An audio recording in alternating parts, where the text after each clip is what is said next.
Introduction. L'islam peut être divisé en trois aspects. Le premier est la patience envers le destin et les choix d'Allah, l'exalté. Le deuxième est l'accomplissement des commandements d'Allah, l'exalté, sous forme de bonnes actions, et le dernier aspect est l'abstention des interdictions d'Allah, l'exalté, qui sont définies comme des péchés. À cet égard, s'abstenir de commettre des péchés constitue un tiers de l'islam. Il est donc important que les musulmans comprennent les différents types de péchés majeurs et leurs conséquences, car c'est seulement alors qu'ils pourront s'abstenir de les commettre et, à la place, atteindre un caractère noble. D'après le hadith trouvé dans Jami at-Tirmidhi, numéro 2003, le saint prophète Muhammad, que la paix et les bénédictions soient sur lui, a indiqué que la chose la plus lourde dans la balance du jour du jugement sera la noblesse de caractère. C'est l'une des qualités du saint prophète Muhammad, que la paix et les bénédictions soient sur lui, qu'Allah l'exalté a complimenté dans le chapitre 68 Al-Kalam, verset 4 du Saint-Coran. Et en effet, vous êtes d'une grande moralité.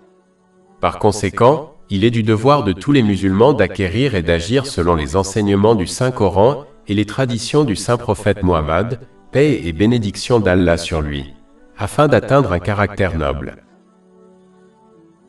Un tiers de la foi. Type de péché. Les péchés ont été classés mineurs et majeurs.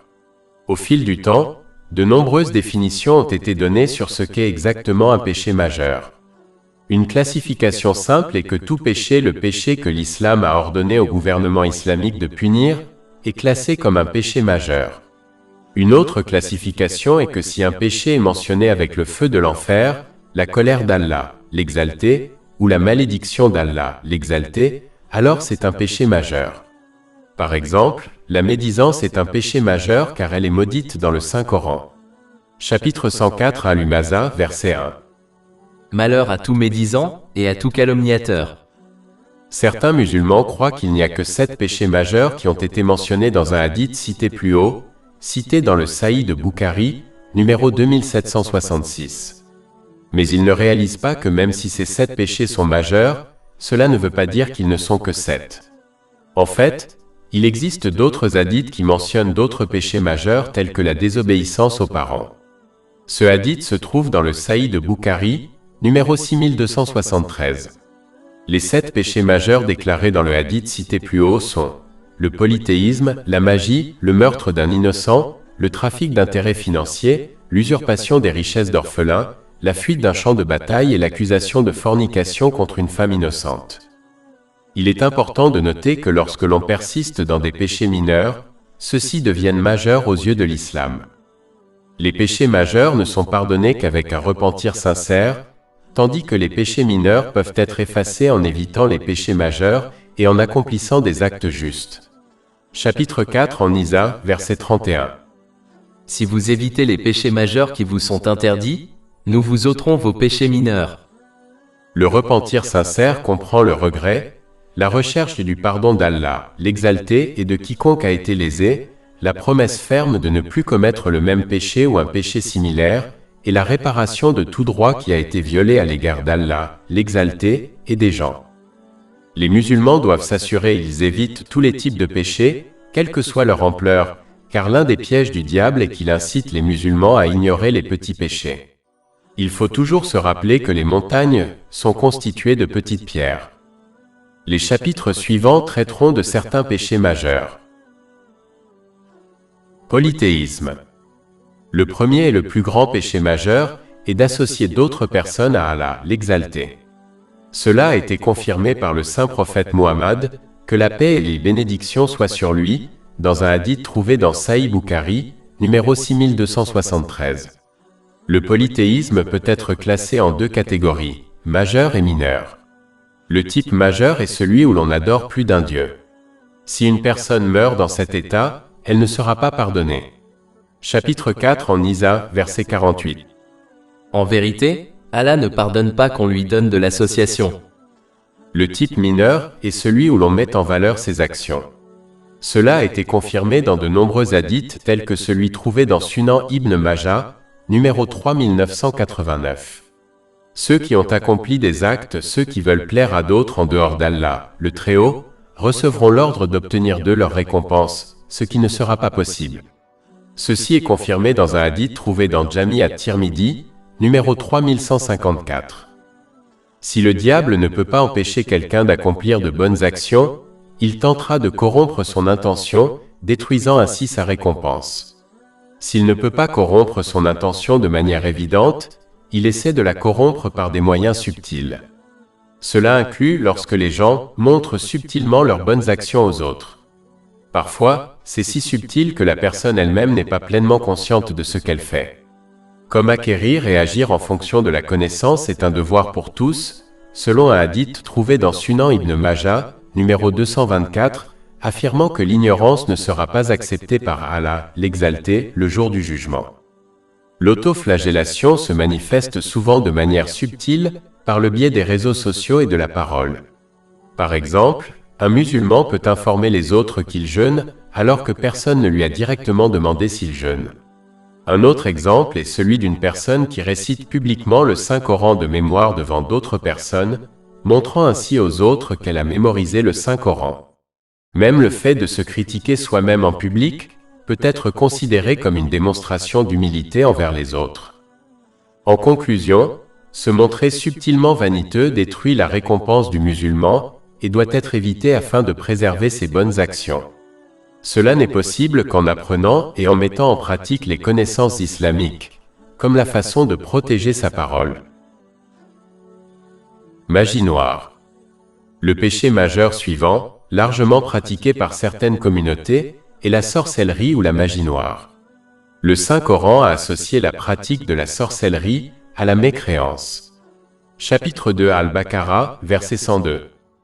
Mais c'est-à-dire les deux anges n'enseignent personne à moins qu'ils ne disent « Nous sommes une épreuve, alors ne mécroyez pas, en pratiquant la magie. » Certains commettent ce péché en pensant qu'il est interdit, alors qu'en réalité, il est lié à la mécréance.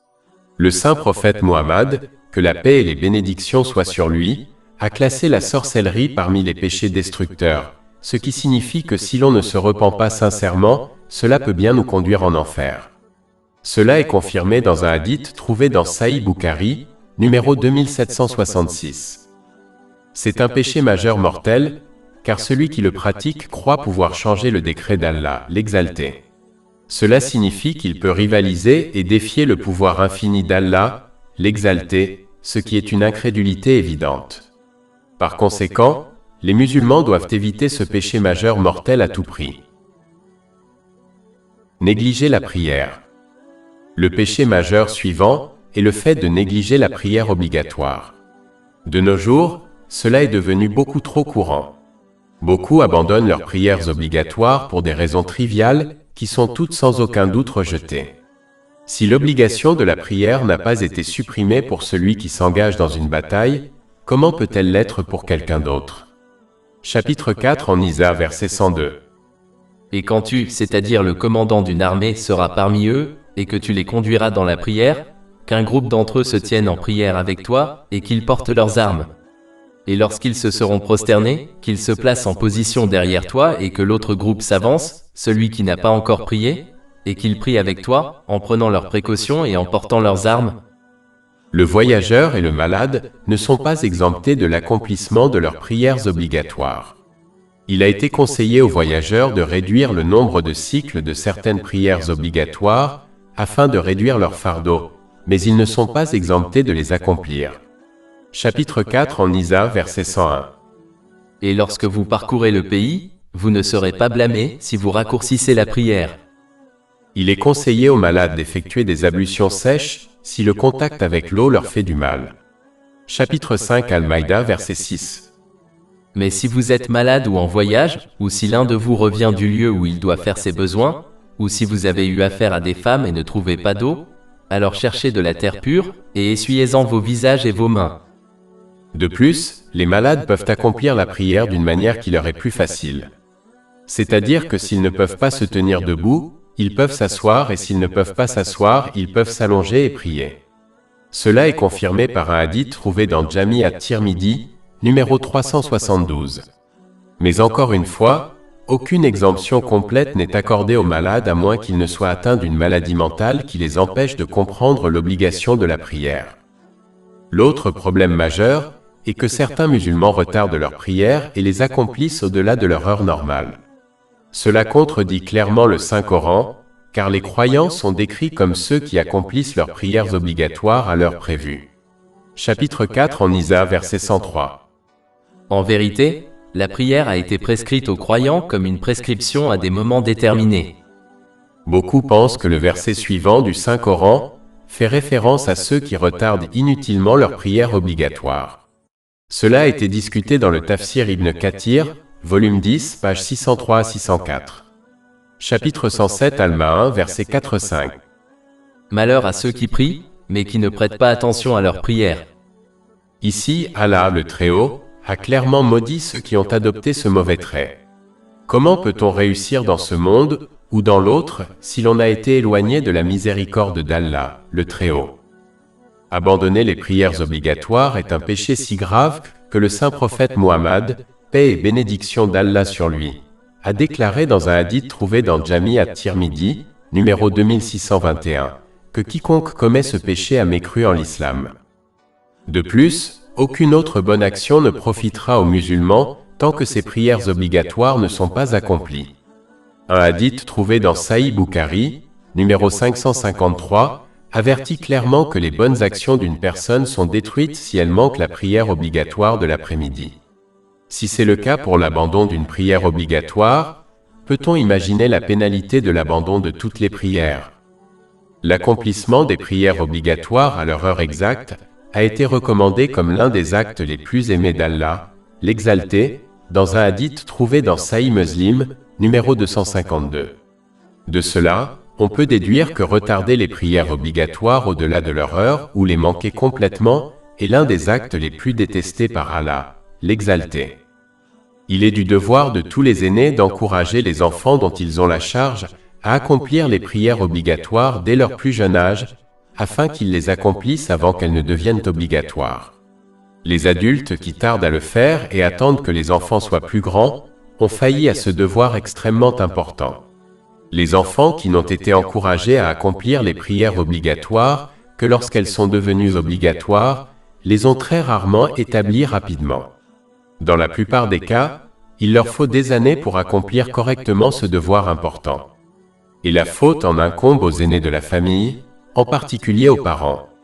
C'est pourquoi le saint prophète Muhammad, que la paix et les bénédictions soient sur lui, a conseillé dans un hadith trouvé dans Sunan Abu Daoud, numéro 495, que les familles doivent encourager leurs enfants à accomplir les prières obligatoires dès l'âge de 7 ans. Un autre problème majeur, auquel sont confrontés de nombreux musulmans, est qu'ils peuvent accomplir les prières obligatoires mais ne pas le faire correctement. Par exemple, beaucoup n'accomplissent pas correctement les étapes de la prière et se précipitent. En fait, un hadith trouvé dans Sahih Bukhari, numéro 757, avertit clairement que celui qui prie ainsi n'a pas prié du tout. Cela signifie qu'il n'est pas enregistré comme une personne ayant accompli sa prière, et donc son obligation n'a pas été remplie. Un hadith trouvé dans Jami at-Tirmidhi, numéro 265, avertit clairement que la prière de celui qui ne s'assoit pas dans chaque position de la prière n'est pas acceptée. Le saint prophète Muhammad, que la paix et les bénédictions soient sur lui, a décrit celui qui ne s'incline pas ou ne se prosterne pas correctement dans la prière comme le pire des voleurs. Ceci a été mis en garde dans un hadith trouvé dans Muwatta Malik, livre numéro 9, hadith numéro 75. Malheureusement, de nombreux musulmans qui ont passé des décennies à accomplir leurs prières obligatoires et de nombreuses prières surérogatoires de cette manière se rendront compte qu'aucune d'entre elles n'a été comptée et ils seront donc traités comme quelqu'un qui n'a pas rempli son obligation. Ceci est confirmé dans un hadith trouvé dans Sunan an-Nasaï, numéro 1313. Négliger de faire un don à la charité obligatoire. Le péché majeur suivant est le fait de ne pas faire la charité obligatoire. De sévères avertissements contre ce péché ont été donnés dans le Saint-Coran et dans les hadiths du saint prophète Muhammad, que la paix et les bénédictions soient sur lui. Par exemple, un hadith trouvé dans Sahih Bukhari, numéro 1403, avertit que la personne qui ne fait pas la charité obligatoire rencontrera un grand serpent venimeux qui la mordra continuellement le jour du jugement. Chapitre 3 Ali Imran, verset 180. Et que ceux qui refusent ce qu'Allah leur a donné en grâce, ne pensent pas que cela est meilleur pour eux. Au contraire, cela est pire pour eux. Leurs coups seront cernés par ce qu'ils ont refusé, au jour de la résurrection. D'après un hadith trouvé dans le Sunan Ibn Majah, numéro 4019, lorsque les membres d'une société s'abstiennent de faire l'aumône obligatoire, Allah, l'exalté, retient la pluie, et s'il n'y avait pas eu les animaux, il ne la ferait pas tomber du tout. Ce péché majeur est donc l'une des causes potentielles des longues périodes de sécheresse auxquelles certaines nations sont confrontées. Ne pas faire l'aumône obligatoire est un signe d'avidité extrême, car elle ne représente qu'une infime partie de la richesse d'une personne, soit 2,5%. Il est clair que l'avare est loin d'Allah, l'exalté des gens et proche de l'enfer. Cela est confirmé par un hadith trouvé dans Jami at-Tirmidhi, numéro 1961. Les musulmans doivent comprendre que faire l'aumône obligatoire ne les protège pas seulement du châtiment, mais qu'elle leur apporte des bénédictions dans leur vie qui dépassent de loin la richesse qu'ils ont donnée. En fait, le saint prophète Muhammad, sur lui la paix et le salut, a clairement indiqué dans un hadith trouvé dans Sahih Muslim, numéro 6592, que l'aumône ne diminue pas la richesse d'une personne. Cela signifie que lorsque quelqu'un fait un don, Allah l'exalté le récompense. Par exemple, il lui offre des opportunités commerciales qui lui permettent d'acquérir plus de richesses que ce qu'il a donné. Ce remboursement est confirmé dans de nombreux passages du Saint-Coran, par exemple dans le chapitre 57 Al-Hadid, verset 11. Qui est celui qui ferait un bon prêt à Allah, afin qu'il le lui multiplie et qu'il ait une généreuse récompense? De plus, ce hadith pourrait indiquer que comme les ressources de chaque personne sont préenregistrées, la richesse qui est destinée à être dépensée pour elle ne changera jamais, quelle que soit la richesse que la personne donne. Cela est confirmé par un hadith trouvé dans Sahih Muslim, numéro 6748.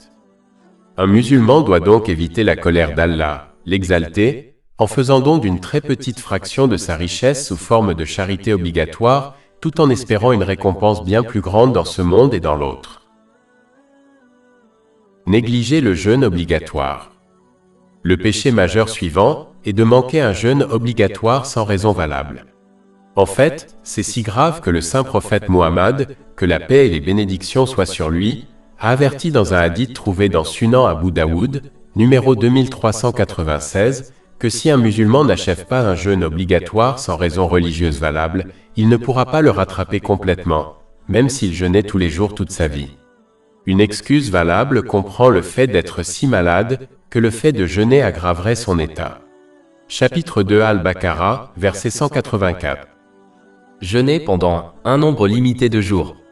Quiconque parmi vous est malade ou en voyage pendant ces jours, doit alors se rattraper pendant un nombre égal d'autres jours.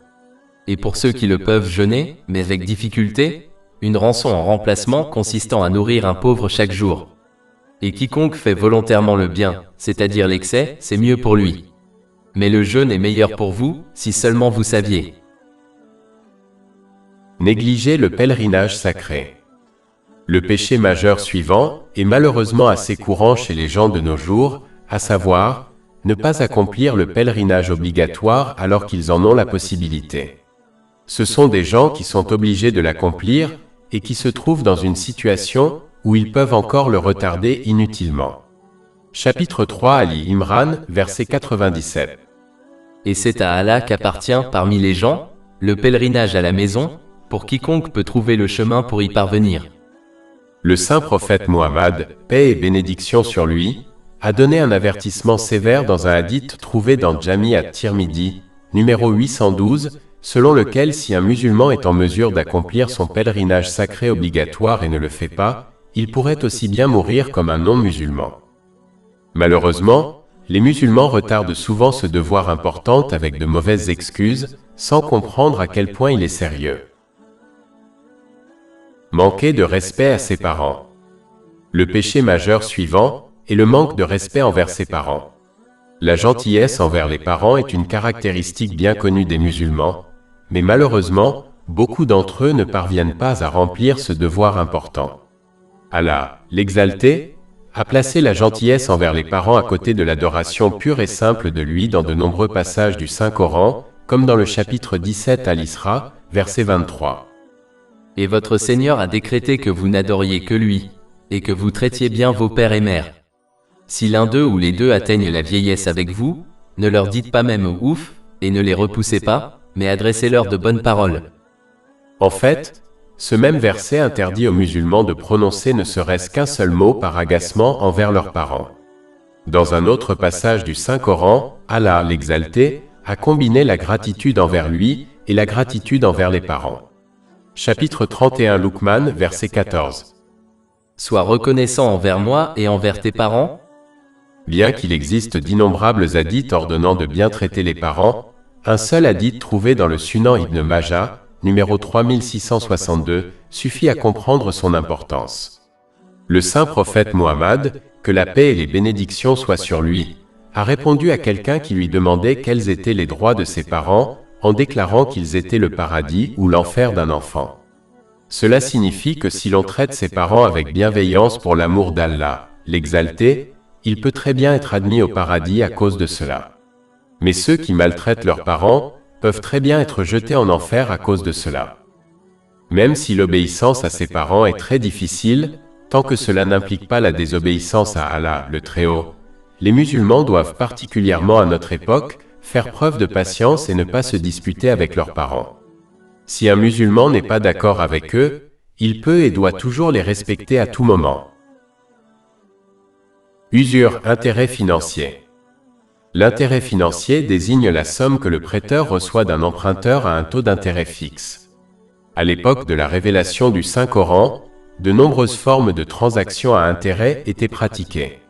L'une d'entre elles consistait à ce que le vendeur vende un article et fixe un délai pour le paiement du prix, stipulant que si l'acheteur ne payait pas dans le délai spécifié, il prolongerait le délai mais augmenterait le prix de l'article. Une autre forme de transaction consistait à ce qu'une personne prête une somme d'argent à une autre personne et stipule que l'emprunteur doit restituer une somme spécifiée en sus du montant prêté dans un délai donné. Une troisième forme de transaction à intérêt était que l'emprunteur et le vendeur convenaient que le premier rembourserait le prêt dans une certaine limite à un taux d'intérêt fixe, et que s'il ne le faisait pas dans le délai imparti, le prêteur prolongerait le délai, mais augmenterait en même temps le taux d'intérêt. C'est à ce genre de transaction que s'appliquent les injonctions mentionnées ici. Ceux qui croient cela ne font pas la différence entre le profit tiré d'un investissement légal et l'intérêt financier. En raison de cette confusion, certains soutiennent que si le profit tiré de l'argent investi dans une entreprise est légal, pourquoi le profit tiré d'un prêt devrait-il être considéré comme illégal? Ils soutiennent qu'au lieu d'investir sa richesse, une personne la prête à quelqu'un qui en tire un profit. Dans de telles circonstances, pourquoi l'emprunteur ne devrait-il pas verser au prêteur une partie du profit? Ils ne reconnaissent pas qu'aucune entreprise commerciale n'est à l'abri du risque. Aucune entreprise n'offre une garantie absolue de profit. Par conséquent, il n'est pas juste que le financier soit seul considéré comme ayant droit à un profit à taux fixe dans toutes les circonstances et soit protégé contre tout risque de perte. Il n'est pas dans la justice que ceux qui consacrent leurs ressources ne soient pas assurés de réaliser un profit à un taux fixe, alors que ceux qui prêtent leurs richesses sont entièrement protégés contre tous les risques de perte et bénéficient d'un profit garanti à un taux fixe. Dans une transaction légale normale, un acheteur tire un avantage d'un article qu'il achète à un vendeur. Le vendeur reçoit une compensation pour les efforts et le temps consacrés à la fabrication de l'article. En revanche, dans les transactions liées aux intérêts, l'échange d'avantages n'a pas lieu de manière équitable. La partie qui reçoit l'intérêt reçoit un montant fixe en guise de paiement pour le prêt qu'elle a accordé, et son gain est ainsi assuré. L'autre partie peut utiliser les fonds prêtés, mais cela ne lui rapportera pas toujours de profit. Si une telle personne dépense les fonds empruntés pour un besoin, elle ne réalisera aucun profit.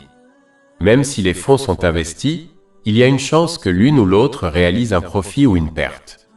Par conséquent, une transaction liée aux intérêts entraîne soit une perte d'un côté et un profit de l'autre, soit un profit assuré et fixe d'un côté et un profit incertain de l'autre. Par conséquent, le commerce légal n'est pas égal à l'intérêt financier. En outre, le fardeau des intérêts rend le remboursement du prêt extrêmement difficile pour les emprunteurs. Ils peuvent même être obligés de recourir à un autre prêt pour rembourser le prêt initial et les intérêts. En raison du mode de calcul des intérêts, le montant restant dû reste souvent à rembourser même après le remboursement du prêt.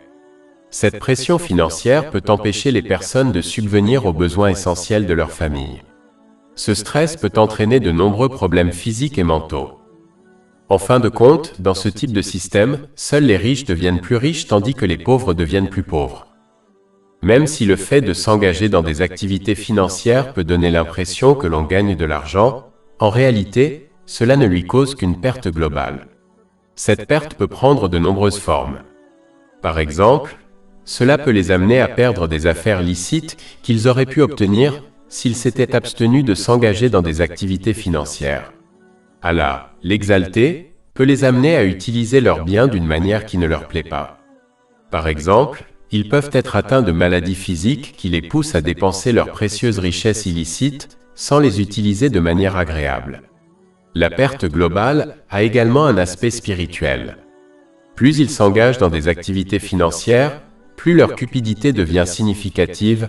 Leur cupidité pour les choses de ce monde n'est jamais satisfaite, ce qui, par définition, les rend pauvres même s'ils possèdent beaucoup de richesses. Ces personnes vont d'une affaire matérielle à une autre tout au long de la journée, sans parvenir à se contenter de ce qui accompagne les affaires et les richesses licites. Cela peut même les pousser à acquérir davantage de richesses illicites, par le biais d'intérêts financiers et d'autres moyens. La perte dans l'au-delà est plus évidente. Ils resteront les mains vides le jour du jugement, car aucune bonne action qui a pour origine l'illicite, comme le fait de donner en aumône avec des biens illicites, n'est agréée par Allah l'exalté. Il n'est pas nécessaire d'être un savant pour savoir où cette personne risque de se retrouver le jour du jugement. Il existe une différence énorme entre les transactions commerciales légales et les transactions liées aux intérêts.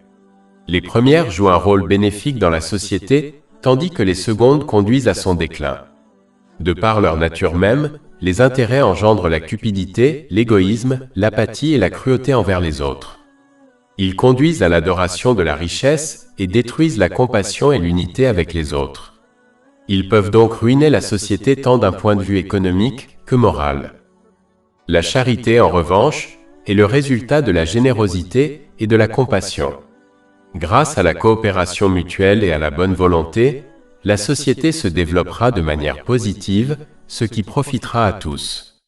Il est évident que si une société est dans laquelle les individus sont égoïstes dans leurs relations les uns avec les autres, dans laquelle les intérêts des riches sont directement opposés à ceux des gens ordinaires, cette société ne repose pas sur des bases solides. Dans une telle société, au lieu de l'amour et de la compassion, la rancune et l'amertume mutuelle ne peuvent que se développer. En conclusion, lorsque les gens satisfont leurs propres besoins et ceux de leurs proches et dépensent ensuite leurs excédents de richesse de manière charitable ou participent à des entreprises commerciales mutuellement légales, le commerce, l'industrie et l'agriculture dans une telle société s'améliorent. Le niveau de vie au sein de la société s'élève et la production y est beaucoup plus élevée que dans les sociétés où l'activité économique est limitée par les intérêts financiers. Rompre les liens de parenté. Le péché majeur suivant est la rupture des liens avec les proches. C'est un problème très grave dont les conséquences sont malheureusement méconnues par beaucoup. Un seul hadith trouvé dans le Sahih Muslim, numéro 6519, indique sa gravité. Allah, l'exalté, coupera sa miséricorde de celui qui coupe les liens avec ses proches pour des raisons matérielles. On observe souvent, en particulier dans la communauté asiatique, que pour des problèmes matériels insignifiants, un musulman coupe les liens avec un proche même s'il a été bien traité par lui pendant des années. Ce n'est qu'après le décès du proche que le musulman exprime des regrets même s'il est trop tard maintenant. C'est une mentalité ignorante et elle doit changer. Comment peut-on espérer réussir dans ce monde ou dans le prochain si Allah, l'exalté, coupe sa miséricorde envers eux? En fait, le saint prophète Mohammed, que la paix et les bénédictions soient sur lui, a clairement averti dans un hadith trouvé dans le Sahih Bukhari, numéro 5984, que celui qui coupe les liens avec ses proches pour des raisons matérielles n'entrera pas au paradis. En outre, la rupture des liens de parenté est une caractéristique qu'Allah, le Très-Haut, a maudite dans le Saint-Coran. Une personne maudite de cette manière ne fera que faire face à une difficulté après l'autre, jusqu'à ce qu'elle quitte ce monde pour faire face à d'autres difficultés. Chapitre 47 Muhammad, versets 22 à 23. Si vous vous détourniez, vous semez la corruption sur terre et vous rompez vos liens de parenté? Ceux-là sont ceux qu'Allah a maudits. Même si l'on est un musulman pécheur, le parent ne doit pas rompre les liens avec lui. Au contraire, il doit le conseiller constamment d'abandonner sa désobéissance à Allah, l'exalté, et ne l'aider en aucune façon dans son mauvais comportement. Ce n'est que lorsque l'on se sent menacé par le mauvais comportement de son proche qu'il faut l'éviter à tout prix. Chapitre 4 en Nisa, verset 1. Et craignez Allah, par l'intermédiaire de qui vous vous interrogez les uns les autres, ainsi que les matrices. Fierté. Le péché majeur suivant est l'orgueil. Dans un hadith trouvé dans le Sahih Muslim, numéro 265, le saint prophète Muhammad, que la paix et les bénédictions soient sur lui, a prévenu qu'une personne qui possède ne serait-ce qu'un atome d'orgueil dans son cœur n'entrera pas au paradis. Il a précisé que l'orgueil survient lorsqu'une personne rejette la vérité et méprise les autres. Aucune bonne action ne profitera à celui qui est orgueilleux. Cela est tout à fait évident lorsqu'on observe le diable et comment ses innombrables années d'adoration ne lui ont pas profité lorsqu'il est devenu orgueilleux. En fait, le verset suivant relie clairement l'orgueil à la mécréance, de sorte qu'un musulman doit éviter cette mauvaise caractéristique à tout prix. Chapitre 2 Al-Baqarah, verset 34. Et rappelez-vous quand nous dîmes aux anges, prosternez-vous devant Adam. Ils se prosternèrent donc, à l'exception d'Iblis. Il refusa, s'enorgueillit et devint du nombre des mécréants. L'orgueilleux est celui qui rejette la vérité lorsqu'elle lui est présentée simplement parce qu'elle ne vient pas de lui, et qu'elle défie ses désirs et sa mentalité. L'orgueilleux croit également qu'il est supérieur aux autres, même s'il n'est pas conscient de sa propre fin ultime et de la fin ultime des autres. C'est de l'ignorance pure et simple. En réalité, il est insensé d'être fier de quoi que ce soit, car Allah, l'exalté, a créé et accordé tout ce que possède une personne. Même les bonnes actions que l'on accomplit ne sont dues qu'à l'inspiration, à la connaissance et à la force accordée par Allah, l'exalté. Par conséquent, être fier de quelque chose qui ne nous appartient pas de manière innée est une pure folie. C'est comme une personne qui devient fière d'une demeure qu'elle ne possède même pas et dans laquelle elle n'habite pas. C'est pourquoi l'orgueil appartient à Allah, l'exalté, car lui seul est le créateur et le maître inné de toutes choses. Celui qui défie Allah, l'exalté, par orgueil sera jeté en enfer. Cela a été confirmé dans un hadith trouvé dans Sunan Abu Daoud, numéro 4090. Le musulman doit suivre les traces du saint prophète Muhammad, sur lui la paix et le salut, et adopter l'humilité. Les humbles reconnaissent vraiment que tout le bien qu'ils possèdent et tout le mal dont ils sont protégés ne vient de personne d'autre qu'Allah, l'exalté.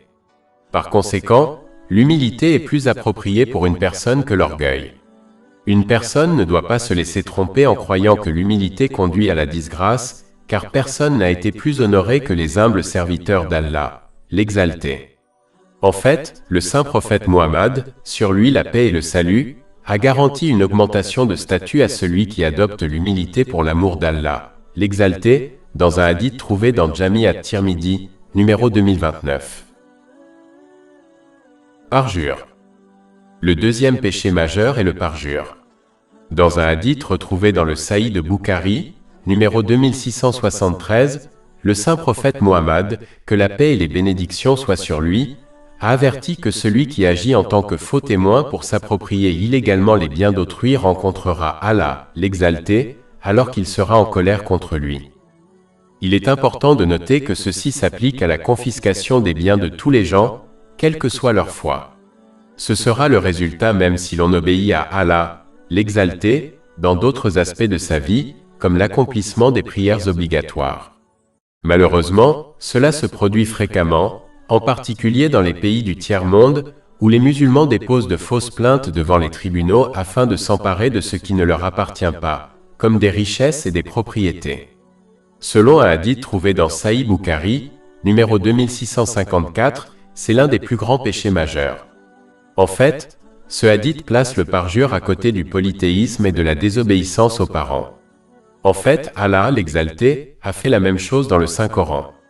Chapitre 22 Al-Hajj, verset 30. Éloignez-vous donc de l'impureté des idoles, et évitez les fausses déclarations. Un hadith trouvé dans le Sunan d'Ibn Majah, numéro 2373, donne un avertissement sévère à celui qui ne se repent pas sincèrement d'avoir été un faux témoin. S'il ne se repent pas, il ne bougera pas le jour du jugement jusqu'à ce qu'Allah, l'Exalté, l'envoie en enfer. En fait, celui qui agit en tant que faux témoin pour prendre quelque chose qu'il n'a pas le droit d'avoir sera envoyé en enfer, même si la chose qu'il a prise n'était qu'une branche d'arbre. Ceci est confirmé par un hadith trouvé dans le Sahih Muslim, numéro 353. Le faux témoin est un péché grave, car il comprend de nombreux autres péchés terribles comme le mensonge. Le faux témoin commet un péché contre la personne contre laquelle il témoigne. Ce péché ne sera pas pardonné par Allah, l'Exalté, tant que la victime ne lui pardonne pas en premier. Si elle ne le fait pas, les bonnes actions du faux témoin seront attribuées à la victime, et si nécessaire, les péchés de la victime seront attribués au faux témoin afin d'établir la justice au jour du jugement. Cela pourrait bien conduire le faux témoin à être jeté en enfer. Cela a été confirmé dans un hadith trouvé dans Sahih Muslim, numéro 6579. Le faux témoin commet également un péché s'il témoigne en faveur de quelqu'un d'autre, afin que ce dernier puisse prendre quelque chose à laquelle il n'a aucun droit. Cette attitude défie clairement le commandement du Saint-Coran, qui conseille aux musulmans de ne pas s'entraider dans le mal, mais plutôt de s'entraider dans les bonnes choses. Chapitre 5 Al-Maïda, verset 2. Et coopérez à la justice et à la piété, mais ne coopérez pas au péché et à la violence. Le faux témoin commettra également d'autres péchés en utilisant quelque chose qui est devenu illicite en raison de la manière dont il l'a obtenu. Par exemple, si une personne a obtenu une richesse de cette manière et l'a ensuite donnée en aumône, elle sera rejetée et enregistrée comme un péché car Allah, l'Exalté, n'accepte que ce qui est licite. Cela est confirmé par un hadith trouvé dans Sahih Muslim, numéro 2342. En fait, tout ce qu'ils feront avec cette richesse sera dépourvu de grâce et sera un péché car elle a été obtenue illicitement. Il est du devoir de tout musulman de toujours dire la vérité, que ce soit dans les conversations quotidiennes ou sous serment devant un tribunal. Le mensonge sous toutes ses formes conduit au péché, qui à son tour mène à l'enfer. Celui qui continue de mentir sera considéré par Allah, l'Exalté, comme un grand menteur. Il n'est pas nécessaire d'être un érudit pour comprendre ce qui est le plus susceptible d'arriver le jour du jugement, à quelqu'un qui a été qualifié de grand menteur par Allah, l'Exalté. Ceci a été mis en garde dans un hadith trouvé dans Jami at-Tirmidhi, numéro 1971. Alcool. Le péché majeur suivant est la consommation d'alcool. Dans un hadith trouvé dans Sunan Ibn Majah, numéro 3371, le saint prophète Muhammad, paix et bénédiction d'Allah sur lui, a averti qu'un musulman ne doit jamais consommer d'alcool car c'est la clé de tous les maux. Malheureusement, ce péché majeur a augmenté parmi les musulmans au fil du temps. C'est la clé de tous les maux. L'alcool est un péché qui peut engendrer d'autres péchés. C'est assez évident, car un ivrogne perd le contrôle de sa langue et de ses actions physiques. Il suffit de regarder les informations pour constater combien de crimes sont commis à cause de la consommation d'alcool. Même ceux qui boivent modérément ne font que causer des dommages à leur corps, ce que la science a prouvé. Les maladies physiques et mentales liées à l'alcool sont nombreuses et représentent un lourd fardeau pour le service national de santé et les contribuables. C'est la clé de tous les maux car il affecte négativement les trois aspects d'une personne, à savoir son corps, son esprit et son âme. Chapitre 5 Al-Maïda, verset 90. Ô vous qui croyez! Les boissons alcoolisées, les jeux de hasard, les sacrifices sur des autels de pierre et les flèches de divination ne sont que des souillures provenant de l'œuvre du Satan. Évitez-les donc, afin que vous réussissiez. Le fait que la consommation d'alcool soit placée à côté de choses associées au polythéisme dans ce verset, souligne à quel point il est important de l'éviter. C'est un péché si grave que le saint prophète Muhammad, paix et bénédiction sur lui, a averti dans un hadith trouvé dans Sunan Ibn Majah, numéro 3376, que celui qui boit régulièrement de l'alcool n'entrera pas au paradis. La transmission du salut islamique est la clé pour accéder au paradis, selon un hadith trouvé dans le Sunan Ibn Majah, numéro 68. Pourtant, un hadith trouvé dans l'Adab al-Mufrad de l'imam Bukhari, numéro 1017, conseille aux musulmans de ne pas saluer quelqu'un qui boit régulièrement de l'alcool. L'alcool est un péché majeur unique en son genre, car il a été maudit de 10 manières différentes dans un seul hadith trouvé dans Sunan Ibn Majah, numéro 3380. Cela comprend l'alcool lui-même, celui qui le produit, celui pour qui il est produit, celui qui le vend, celui qui l'achète, celui qui le transporte, celui à qui il est apporté, celui qui utilise la richesse obtenue en le vendant, celui qui le boit et celui qui le verse. Celui qui traite avec quelque chose qui a été maudit de cette manière n'obtiendra pas de véritable succès à moins qu'il ne se repente sincèrement. Jeu d'argent. Le deuxième péché majeur est le jeu de hasard. Le fait que le jeu de hasard soit placé à côté de choses associées au polythéisme dans le verset suivant souligne à quel point il est important de l'éviter. Chapitre 5 Al-Maïda, verset 90. Ô vous qui croyez! Les boissons alcoolisées, les jeux de hasard, les sacrifices sur des autels de pierre et les flèches de divination ne sont que des souillures provenant de l'œuvre du Satan. Évitez-les donc, afin que vous réussissiez. Le saint prophète Mohammed, que la paix et les bénédictions soient sur lui, a conseillé dans un hadith retrouvé dans le livre d'Imam Bukhari, Adab al-Mufra, numéro 1262, qu'un musulman doit faire une aumône en compensation de ce qu'il dit à un autre de faire un pari. Si parler de pari est passible d'une sanction, peut-on imaginer la gravité du fait de jouer? Le jeu détruit non seulement une personne, mais aussi tous ceux qui lui sont associés, comme sa famille. Il est associé à de nombreux autres péchés et maladies, comme l'alcoolisme et la dépression. Une personne peut gagner de l'argent grâce au jeu, mais à long terme, elle ne sera qu'un perdant. Oppression. Le péché majeur suivant est l'injustice et l'oppression. Dans un hadith rapporté dans Sahih Bukhari, numéro 2447, le saint prophète Mohammed, que la paix et les bénédictions soient sur lui, a prévenu que l'oppression deviendrait une obscurité le jour du jugement. Il est essentiel d'éviter cela, car ceux qui se trouvent plongés dans les ténèbres ne parviendront probablement pas au paradis. Seuls ceux qui seront guidés par une lumière pourront y parvenir. L'oppression peut prendre plusieurs formes. La première est celle qui consiste à ne pas respecter les commandements d'Allah, l'exalté, et à s'abstenir de ses interdictions. Même si cela n'a aucun effet sur le statut infini d'Allah, l'exalté, cela plongera la personne dans les ténèbres dans les deux mondes. Selon un hadith trouvé dans Sunan Ibn Majah, numéro 4244, chaque fois qu'une personne commet un péché, une tache noire est gravée sur son cœur spirituel. Plus elle pêche, plus son cœur sera englobé par les ténèbres.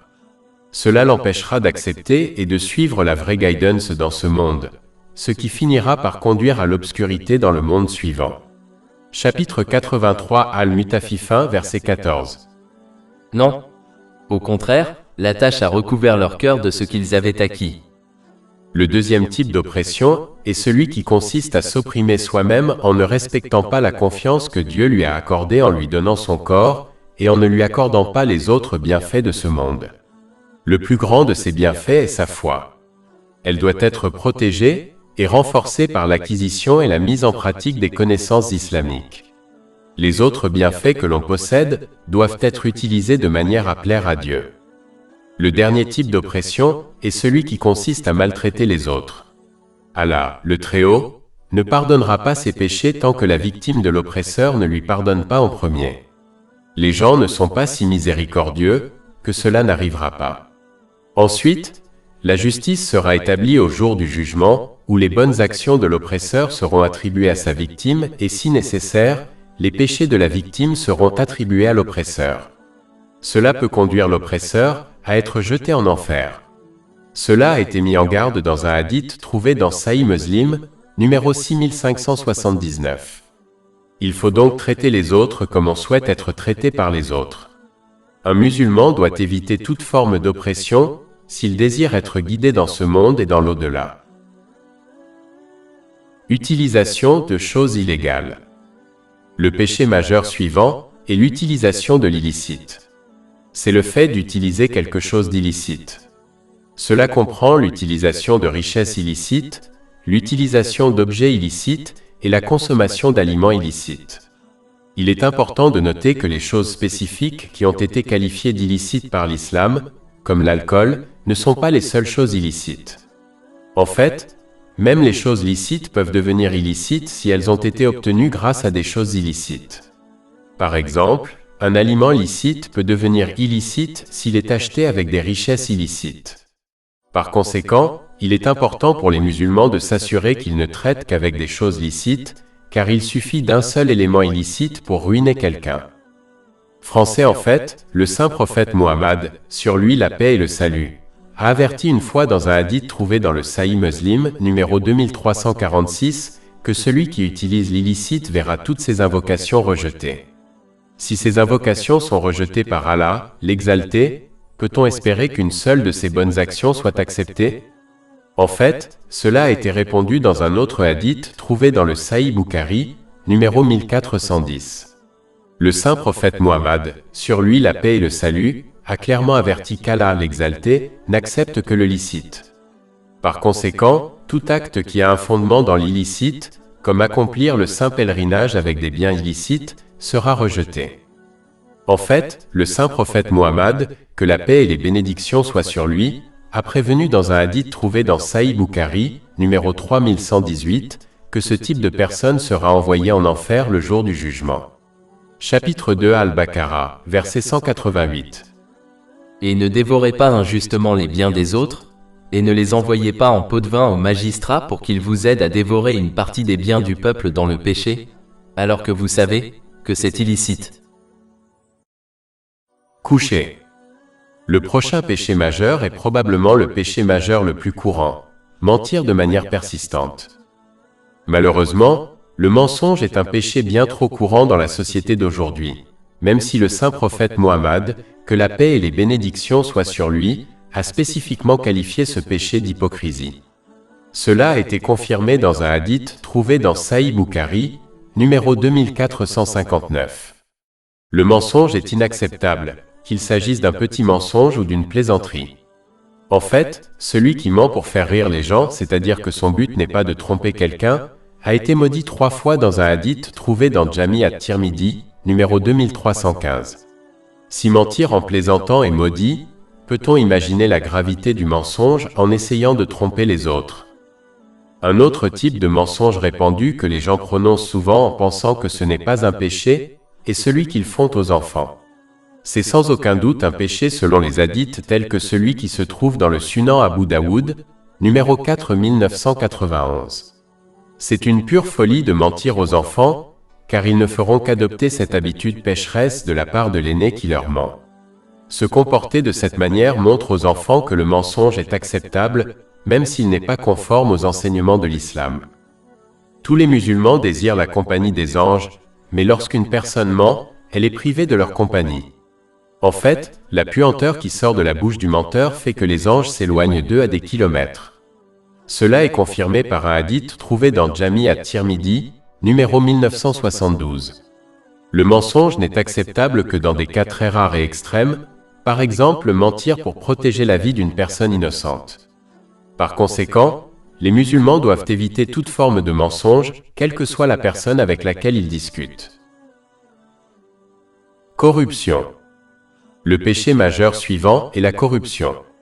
Dans un hadith trouvé dans Jami at-Tirmidhi, numéro 1337, le saint prophète Mohammed, que la paix et les bénédictions soient sur lui, a averti que celui qui offre des pots de vin et celui qui en reçoit sont tous deux maudits. Une malédiction implique la suppression de la miséricorde d'Allah, le Très-Haut. Lorsque cela se produit, il n'est pas possible de connaître un véritable succès durable, que ce soit dans les domaines terrestres ou religieux. Tout succès matériel obtenu par quelqu'un, comme la richesse obtenue grâce à un pot de vin, deviendra une source de grandes difficultés et de punitions dans les deux mondes, à moins que l'on ne se repente sincèrement. De plus, sans la miséricorde d'Allah, l'exalté, les 3 aspects de la foi ne peuvent pas être accomplis correctement, à savoir accomplir les commandements d'Allah, l'exalté, s'abstenir de ses interdictions et affronter le destin avec patience. Malheureusement, de nos jours, le grand péché de la corruption est devenu très courant dans toutes les parties du monde. La seule différence est que dans les pays du tiers-monde, elle est pratiquée ouvertement, et dans les pays plus développés, elle l'est en secret. Dans la plupart des cas, la corruption consiste à offrir des cadeaux à des personnes influentes comme un juge, afin d'obtenir quelque chose qui ne leur appartient pas. Le seul cas où un pot de vin ne sera pas considéré comme un péché est celui où une personne est forcée d'offrir un pot de vin afin de récupérer ses propres biens. Dans ce cas, la malédiction pèse sur celui qui accepte le pot de vin. Il est important de noter que si les musulmans dans leur ensemble souhaitent éliminer la corruption et les autres pratiques corrompues, ils doivent les éviter eux-mêmes. Ce n'est que lorsque cette attitude correcte est adoptée au niveau individuel qu'elle aura un impact sur ceux qui occupent des positions sociales et politiques influentes. La raison pour laquelle ces personnes agissent de cette façon est qu'elles observent la société dans son ensemble agir elle-même sur des pratiques corrompues. Mais si la société au niveau individuel rejetait ces pratiques, aucune personne en position d'influence sociale ou politique n'oserait agir de cette façon car elle sait que les gens ne le toléreraient pas. Se montrer. Le péché majeur suivant est de se vanter de ses bonnes actions devant les gens. Dans un hadith trouvé dans Jami at-Tirmidhi, numéro 3154, le saint prophète Mohammed, que la paix et les bénédictions soient sur lui, a averti que ceux qui accomplissent des actions pour le bien des gens, comme se montrer, au lieu de les faire pour le plaisir d'Allah, l'exalté, seront avertis d'obtenir leur récompense au jour du jugement auprès des gens pour lesquels ils ont agi, ce qui en réalité n'est pas possible. Il est important de comprendre que le fondement de toutes les actions, et même de l'islam lui-même, est l'intention.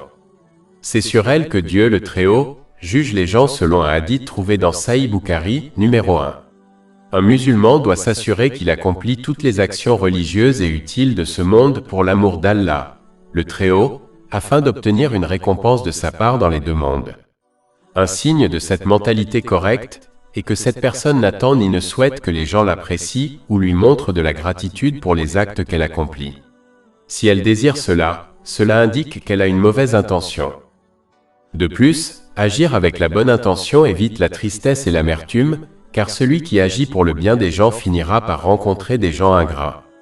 Cela conduira la personne à devenir enragée et amère, car elle aura le sentiment d'avoir gaspillé ses efforts et son temps. Malheureusement, cela se voit souvent chez les parents et les proches, car ils accomplissent souvent leurs devoirs envers leurs enfants et leurs proches pour leur bien plutôt que pour le plaisir d'Allah, l'exalté. Mais celui qui agit pour l'amour d'Allah, l'exalté, remplira tous ses devoirs envers les autres comme ses enfants, et ne sera jamais amer ou enragé lorsqu'il ne leur témoignera pas de gratitude. Cette attitude conduit à la paix de l'esprit et au bonheur général, car il sait qu'Allah, l'exalté, est pleinement conscient de ses bonnes actions et les récompensera pour celles-ci.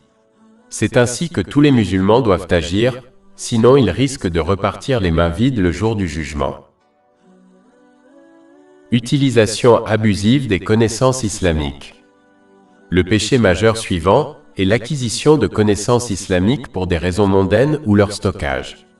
Dans un hadith retrouvé dans le Sunan Ibn Majah, numéro 253, le saint prophète Mohammed, que la paix et les bénédictions soient sur lui, a averti que celui qui acquiert des connaissances religieuses dans le but de se mettre en valeur auprès des savants, de discuter avec les autres ou d'attirer l'attention sur lui-même ira en enfer.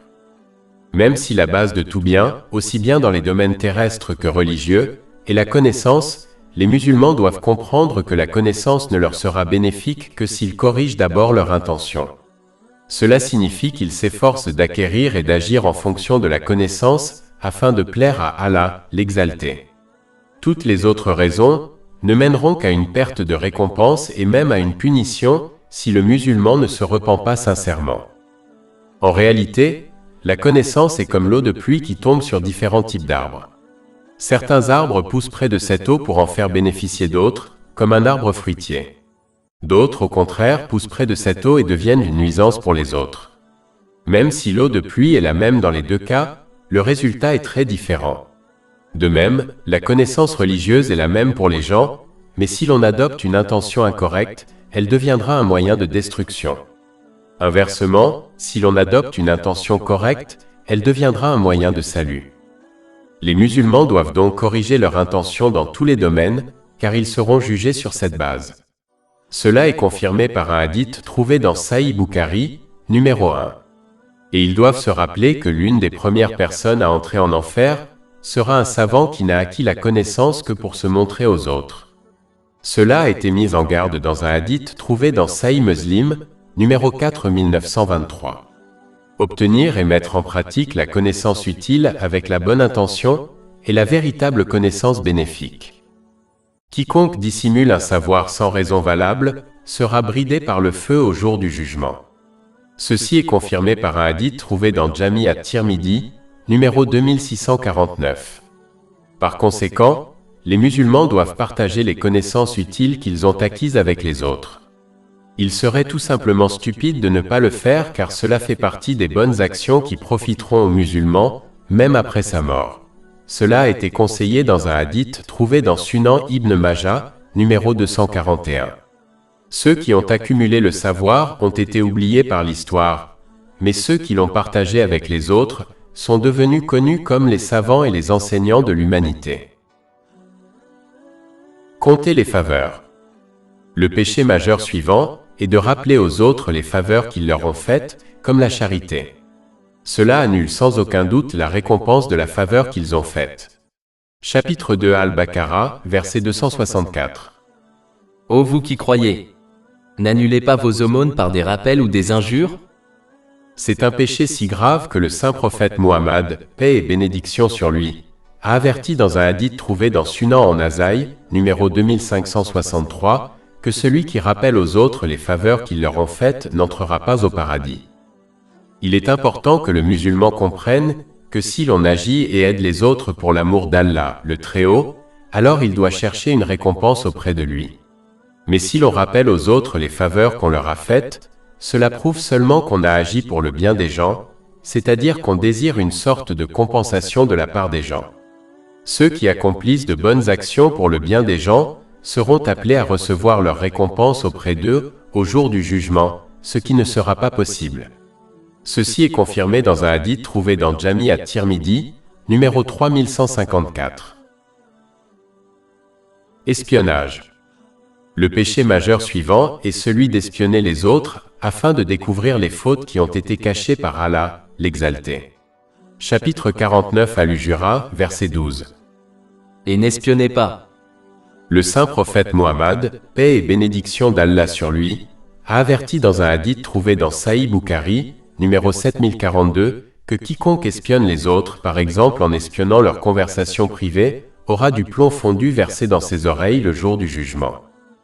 Les musulmans doivent comprendre que si Allah, le Très-Haut, est omniscient mais dissimule les défauts des autres, alors les musulmans qui possèdent une connaissance limitée donnée par Dieu ne doivent pas espionner les autres dans l'intention de découvrir leurs défauts et leurs problèmes personnels.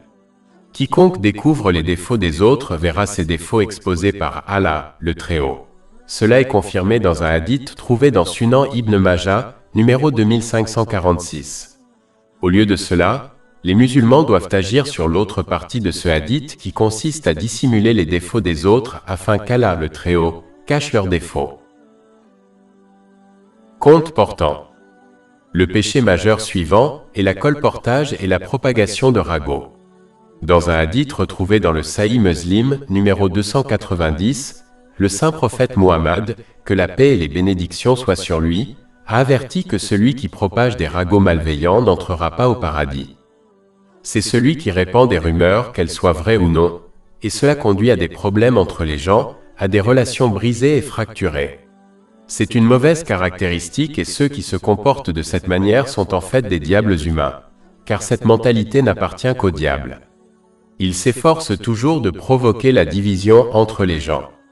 Allah, l'Exalté, a maudit ce type de personnes dans le Saint-Coran. Chapitre 104 Al-Humaza, verset 1. Malheur à tout moqueur et à tout moqueur. Comment peut-on espérer qu'Allah, l'Exalté, résoudra nos problèmes et nous accordera des bénédictions si cette malédiction nous entoure? Le seul moment où l'on peut raconter des histoires est lorsque l'on avertit les autres d'un danger. Il est du devoir du musulman de ne pas prêter attention aux dénonciateurs, car ce sont des gens pervers à qui il ne faut pas faire confiance ni croire. Chapitre 49 Al-Jura, verset 6. Ô vous qui croyez! Si un pervers vous vient avec une information, faites des recherches, de peur que par ignorance vous ne nuisiez à un peuple. Le musulman doit interdire à celui qui a proféré des calomnies de continuer à faire preuve de cette mauvaise conduite et l'exhorter à se repentir sincèrement. Comme le prescrit le Saint-Coran, le musulman ne doit pas nourrir de rancune envers celui qui a prétendument dit du mal de lui. Chapitre 49 Al-Hujurat, verset 12. Ô vous qui croyez! Évitez toute conjecture négative. En vérité, certaines conjectures sont des péchés.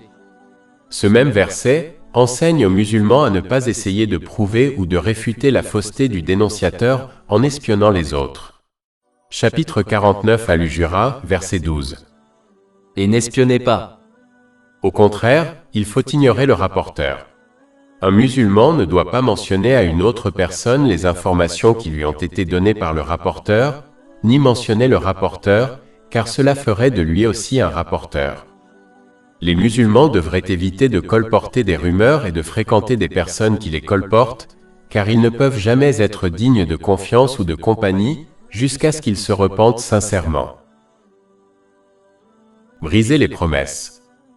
Le péché majeur suivant est de rompre intentionnellement ses promesses et de ne pas être digne de confiance. Malheureusement, certains musulmans agissent comme s'ils ne voulaient pas être tenus responsables de leurs promesses. Chapitre 17 Al-Isra, verset 34. Et accomplissez chaque engagement. En vérité, l'engagement est toujours ce sur quoi on sera interrogé. Cela inclut toutes les confiances que l'on a reçues d'Allah, l'Exalté, et des gens. Chaque bienfait que l'on possède nous a été confié par Allah, l'Exalté. La seule façon de remplir ces confiances est d'utiliser les bénédictions d'une manière qui plaît à Allah, l'Exalté. Cela nous assurera d'obtenir d'autres bénédictions, car c'est là la véritable gratitude. Chapitre 14 Ibrahim, verset 7. Et rappelez-vous quand votre Seigneur a proclamé « Si vous êtes reconnaissant, je vous augmenterai certainement sa faveur ». Il est également important de respecter les devoirs de confiance entre les personnes. Celui à qui l'on a confié les biens d'autrui ne doit pas en faire un mauvais usage et ne doit les utiliser que selon les souhaits du propriétaire. L'une des plus grandes obligations de confiance entre les personnes est de garder secrètes les conversations, à moins qu'il y ait un avantage évident à en informer les autres. Malheureusement, cela est souvent négligé par les musulmans. La plus grande promesse que le musulman ait faite est celle faite à Allah, l'Exalté, qui consiste à lui obéir sincèrement. Cela implique d'accomplir ses commandements, de s'abstenir de ses interdictions et d'affronter le destin avec patience. Toutes les autres promesses faites à des personnes doivent également être tenues à moins d'avoir une excuse valable, en particulier celle qu'un parent fait à ses enfants. Le non-respect des promesses ne fait qu'enseigner aux enfants un mauvais caractère et les encourage à croire que la tromperie est une caractéristique acceptable. Dans un hadith trouvé dans Sahih Bukhari, numéro 2227, Allah l'Exalté déclare qu'il sera contre celui qui fait une promesse en son nom et la rompt ensuite sans excuse valable. Comment celui qui a Allah l'Exalté contre lui au jour du jugement pourrait-il réussir? Deuil incontrôlé. Le prochain péché majeur est celui de pleurer bruyamment, de déchirer ses vêtements et de faire des choses similaires dans les moments difficiles, comme lors de la mort d'un être cher. Il existe de nombreux hadiths qui le prouvent, comme celui qui se trouve dans le Sunan Abu Daoud, numéro 3128, qui a maudit la personne qui pleure en temps de malheur. Malheureusement, certaines communautés musulmanes croient qu'elles n'ont pas montré leur amour pour le défunt et ses proches, jusqu'à ce qu'elles pleurent en public sur eux. Il s'agit en fait d'un double péché. Elles pleurent en temps de malheur, ce qui est un péché majeur, mais elles le font aussi pour se mettre en valeur, ce qui est un autre péché. Malheureusement, certains croient qu'il n'est pas permis de pleurer dans les moments difficiles, comme la perte d'un être cher. Cela est faux, car le saint prophète Muhammad, sur lui la paix et le salut, a pleuré à de nombreuses reprises lors du décès d'un proche. Par exemple, il a pleuré lorsque son fils Ibrahim, qu'Allah l'agrée, est décédé. Cela est confirmé par un hadith trouvé dans Sunan Abu Daoud, numéro 3126. En fait, pleurer à la mort d'une personne est un signe de miséricorde qu'Allah, l'Exalté, a placé dans le cœur de ses serviteurs. Et seuls ceux qui font preuve de miséricorde envers les autres bénéficieront de la miséricorde d'Allah, l'Exalté. Cela a été conseillé dans un hadith trouvé dans Sahih Bukhari, numéro 1284. Ce même hadith mentionne clairement que le saint prophète Muhammad, paix et bénédiction d'Allah sur lui, a pleuré sur son petit-fils décédé. Un hadith trouvé dans le Sahih Muslim, numéro 2137, conseille qu'une personne ne sera pas punie pour avoir pleuré la mort de quelqu'un ou pour le chagrin qu'elle ressent dans son cœur. Mais elle risque bien d'être punie si elle prononce des mots montrant son impatience face au choix de quelqu'un. Allah, l'exalté.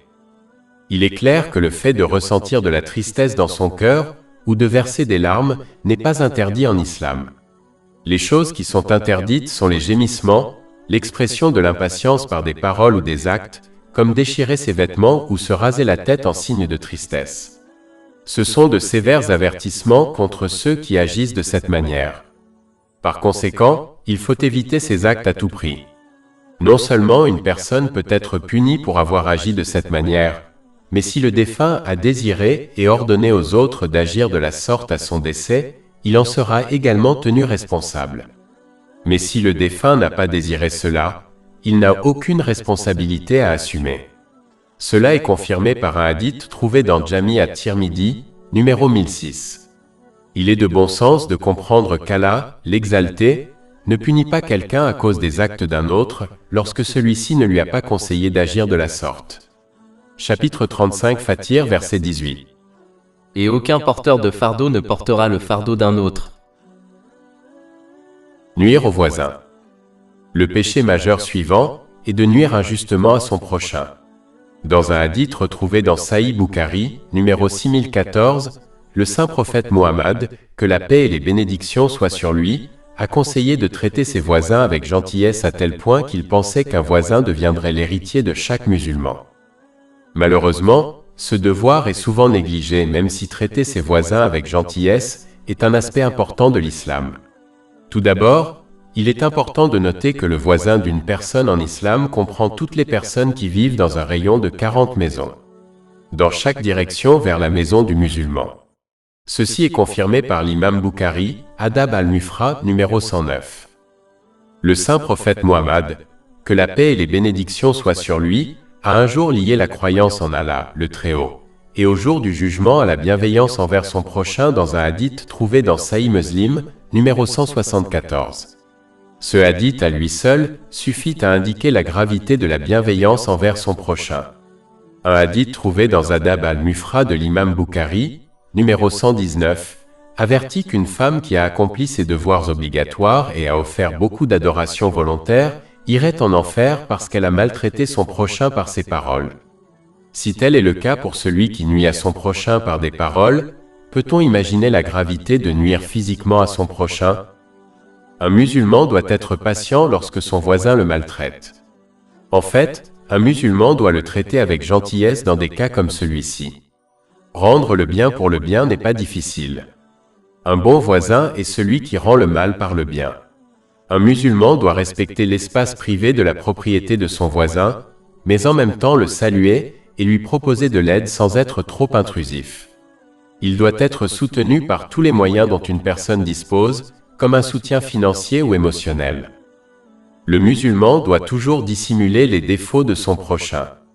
Celui qui dissimule les défauts des autres verra ses défauts cachés par Allah, l'exalté. Et celui qui expose les défauts des autres, Allah, l'exalté, exposera leurs défauts et les déshonorera publiquement. Ceci est confirmé dans un hadith trouvé dans Sunan Abu Daoud, numéro 4880. Perdre espoir en Allah, le Très-Haut. Le péché majeur suivant est de perdre espoir en la miséricorde infinie d'Allah, l'exalté.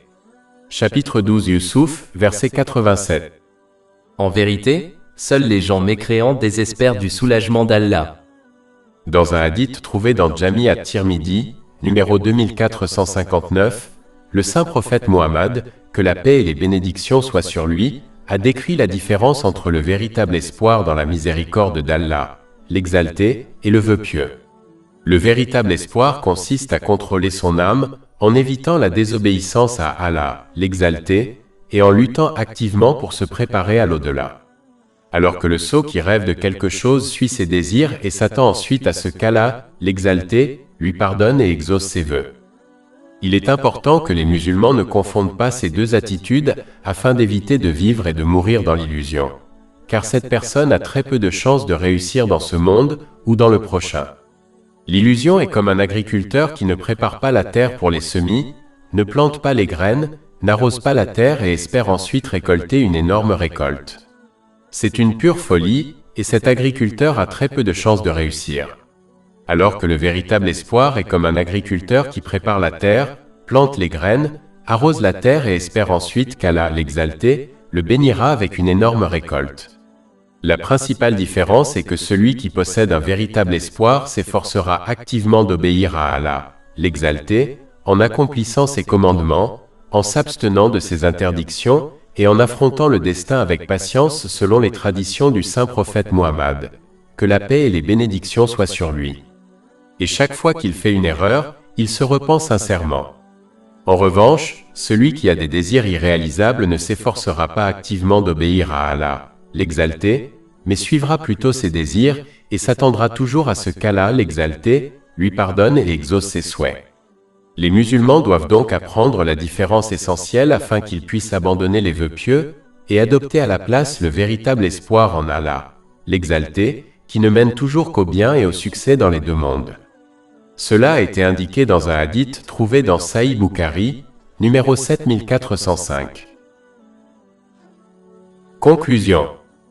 Les musulmans doivent acquérir les connaissances nécessaires pour éviter les péchés mineurs et majeurs.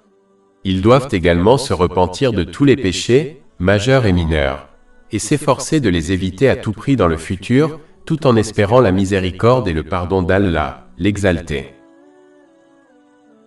Plus de 400 livres électroniques, livres audio, infographies, podcasts et blogs gratuits disponibles sur notre site web www.chekpod.com.